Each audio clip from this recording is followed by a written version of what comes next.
പറഞ്ഞുതരാം. ഞാൻ നേരത്തെ അതിനാണ് പറഞ്ഞത്, സിനിമ വളരെ സബ്ജക്റ്റീവ് ആയിട്ടുള്ള കാര്യമാണ്.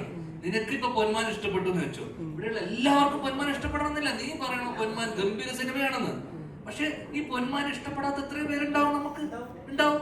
അതാ പറ, അത്രേ ഉള്ളൂ റിവ്യൂവിന്റെ കേസിൽ. സിമ്പിൾ അല്ലേ? റിവ്യൂവിന്റെ കേസിൽ നീ ഒരാളെ വിശ്വസിച്ചിട്ടല്ലോ റിവ്യൂ കണ്ടിട്ടാണോ നീ സിനിമക്ക് പോകുന്നത്?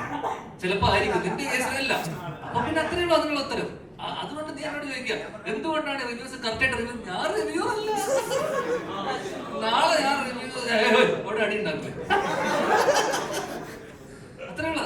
റിവ്യൂ ഇതൊക്കെ അടിസ്ഥാനപരമായ റിവ്യൂ എന്തിനാന്ന് നിനക്കറിയാമോ? എന്തിനാ ഇതെല്ലാം?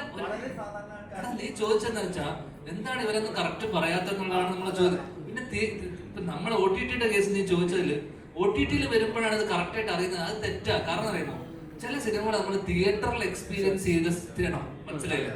അപ്പൊ ഞാനൊരു സിനിമ, ഇതേപോലത്തെ സിനിമ തിയേറ്ററിൽ കണ്ടു. ഓക്കെ, എനിക്ക് ആ സിനിമ തിയേറ്ററിൽ കണ്ടില്ല.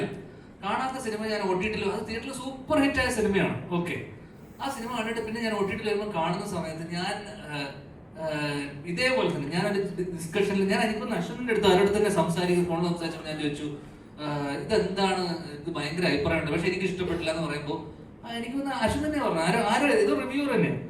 അവൻ പറഞ്ഞത് ഞാനത് തിയേറ്ററിൽ കാണണം.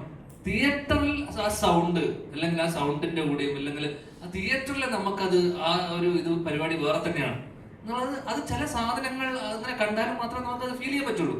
ചിലപ്പോൾ ഒരു വലിയ മോബിന്റെ കൂടെ, ഒരു മാസിന്റെ കൂടെ കാണുന്ന ചില സിനിമകൾ നമ്മൾ ഭയങ്കരമായിട്ട് ആസ്വദിക്കും, ചില തമാശ സിനിമകൾ, ചില ത്രില്ലർ. പക്ഷെ വീട്ടിൽ നമ്മൾ ഒറ്റയ്ക്ക് ഇരുന്ന് കാണുന്ന സമയത്ത് നമുക്കെല്ലാം ചിലപ്പോൾ പോസ് ചെയ്ത് നമുക്ക് എല്ലാ പാഴ്ചകളും മനസ്സിലാവും. നമ്മൾ 2-3 ദിവസമൊക്കെ എടുത്തിട്ടില്ലേ പല സിനിമകളും കാണുന്നത്. അപ്പൊ അതുകൊണ്ട് ഒന്നും പറയാൻ പറ്റില്ല. ഇത് എന്തുകൊണ്ടാണ് അവൻ കറക്റ്റായിട്ട് റിവ്യൂ പറയാത്തത്? നമ്മൾ റിവ്യൂ നോക്കിയിട്ടാണോ? ചിലപ്പോൾ എത്രയോ ആൾക്കാർ റിവ്യൂ നോക്കി പോകുന്ന ആൾക്കാരൊക്കെ പോകുന്നവർ പോട്ടെ, നീ അങ്ങനെ പോകണ്ട. എനിക്ക് കൊള്ളാം.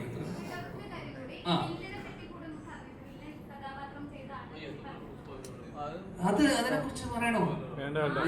വരേ കൂടുമ്പോ അതും കൂടെ